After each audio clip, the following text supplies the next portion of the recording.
और इसका सबसे सरल समाधान है, भारत के 70 कोटि शेतकरी बांधवों को अगर बचाना है गेट करार से, तो उनको एक ही बात के लिए प्रेरित करो कि तुम खेती करना शुरू करो सेंद्रिय पद्धति से, सेंद्रिय खत वापरो, यूरिया, डीएपी, सुपर फॉस्फेट बंद कर दो, और ये परदेशी कंपनियों के बीज वापरना बंद कर दो। ये मॉन्सेंटो का बीज, ये कारगिल का बीज, ये उसका बीज, और ये सब बीज वापरना बंद कर दो। तुम्हारे बीज तुम बनाओ और उनको वापरना शुरू करो।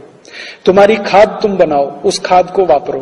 तुम्हारी पेस्टिसाइड तुम बनाओ, तुमको जरूरत पड़े तो तुम खुद बनाओ, बाजार से कुछ खरीद के मत लाओ। और भारत का शेतकरी एक ऐसी स्थिति में है कि कुछ खरीद करने की जरूरत नहीं है, वो अपनी खेती खुद कर सकता है, बशर्ते कि उसको कोई प्रेरित करने वाला हो। क्योंकि अब तक पिछले 20-25 साल में उसको बहुत गलत जानकारी दी गई है, बहुत माहिती ऐसी दी गई है। उसको सबसे खराब माहिती ये दी गई कि बिना यूरिया, बिना डीएपी, बिना सुपर फॉस्फेट, बिना रासायनिक खत के कुछ उत्पन्न नहीं होता, जो सबसे गलत माहिती है।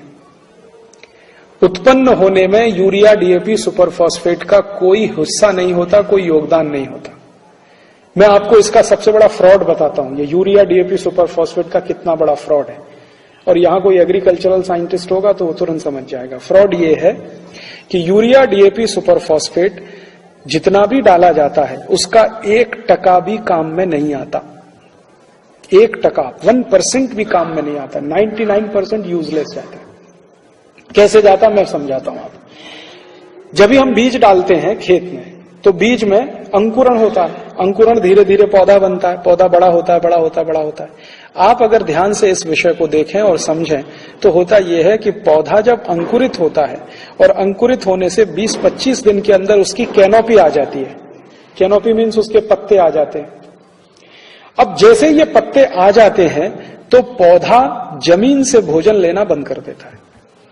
तो सारा भोजन लेता है सूर्य के प्रकाश से, सारे का सारा भोजन सूर्य के प्रकाश से लेता है, जिसको हम सब लोग फोटोसिंथेसिस और जो भी कहना चाहें कहिए। तो उसकी जब कैनोपी आ गई, पत्ते आ गए, तो भोजन लेने का काम तो सूर्य से कर रहा है, तो जमीन से भोजन लेना तो बंद कर दिया। और यूरिया, डीएपी आप जमीन में डाल रहे हो, वो कुछ ले ही नहीं रहा, फालतू में डाल रहे हो। टोटल बोगस है, फ्रॉड है। और इतना बड़ा फ्रॉड हिंदुस्तान में चल रहा है पिछले 40 साल से, ग्रीन रिवॉल्यूशन के नाम पर। और जब मैं हिंदुस्तान के बड़े साइंटिस्टों से ये बात किया कि आप इतना बड़ा फ्रॉड 40 साल से चला कैसे रहे हैं इस देश में, पौधे को जब जरूरत है जमीन से कुछ लेने की, उस समय यूरिया, डीएपी होता नहीं वहां। जब उसको जरूरत नहीं है तब वो डाला जाता है। तो उन्होंने कहा हाँ बात तो आपकी सही है। तो ये चल कैसे रहा है? तो ये चल रहा है इसलिए कि ये जो यूरिया, डीएपी, सुपर फॉस्फेट कंपनियां हैं, इनका कमीशन ऊपर से नीचे तक बट रहा है, नेताओं से अधिकारियों तक, इसलिए ये चल रही है, इसलिए फ्रॉड भी चल रहा है। साइंटिस्ट में भी वही कमीशन बट रहा है।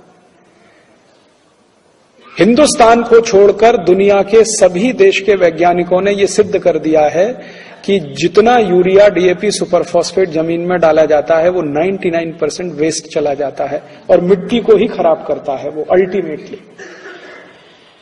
मिट्टी को खराब कैसे करता है? मिट्टी का जो बैलेंस है उसको तोड़ देता है। मिट्टी का बैलेंस है, पीएच उसका 7 के आसपास होना चाहिए, कार्बन कंटेंट उसका 8 के आसपास होना चाहिए। कार्बन कंटेंट को लगातार कम करता जाता है, पीएच को लगातार घटाता बढ़ाता रहता है, तो दोनों स्थिति में टूटता है बैलेंस। बैलेंस टूटता है तो खेती में उत्पन्न कम हो जाता है और उसका नुकसान शेतकरी को होता है।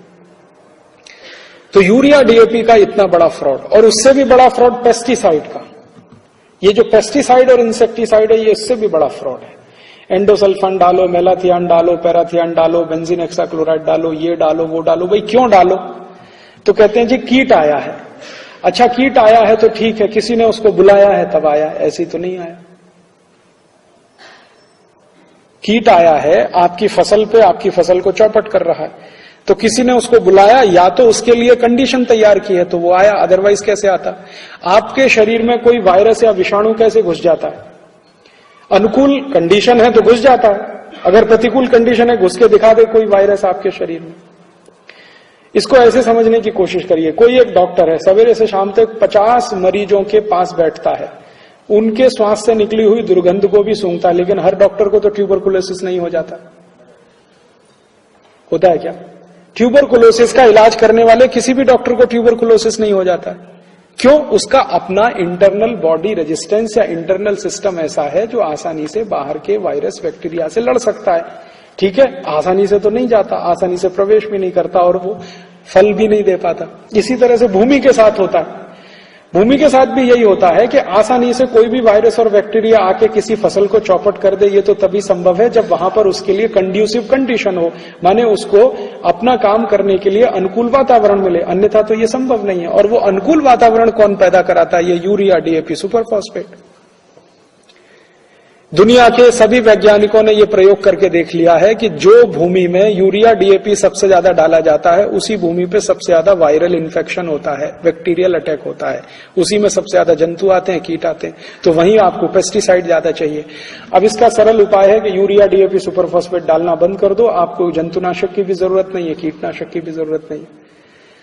तो गेट करार से भारत के शेतकरी बांधवों को बचाने का अब सबसे सरल रास्ता है ऑर्गेनिक फार्मिंग, प्राकृतिक खेती, नैसर्गिक खेती। उसको जो भी नाम देना है नाम दे दीजिए, उससे कोई महत्व नहीं है, उसमें विवाद भी करने की जरूरत नहीं है।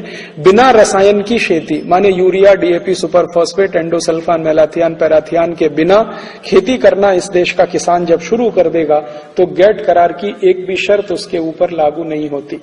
गेट करार में से ये रास्ता निकलता है।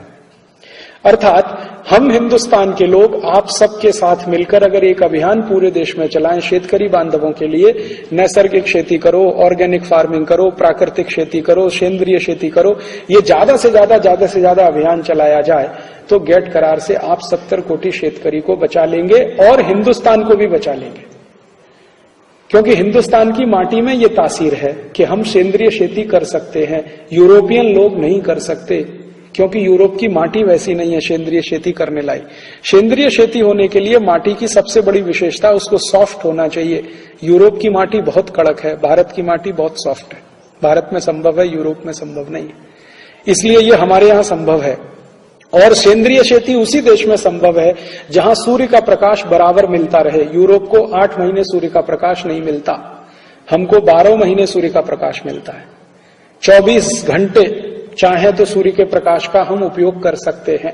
12 घंटे तो सीधे कर सकते हैं, 12 घंटे परोक्ष रूप से कर सकते हैं।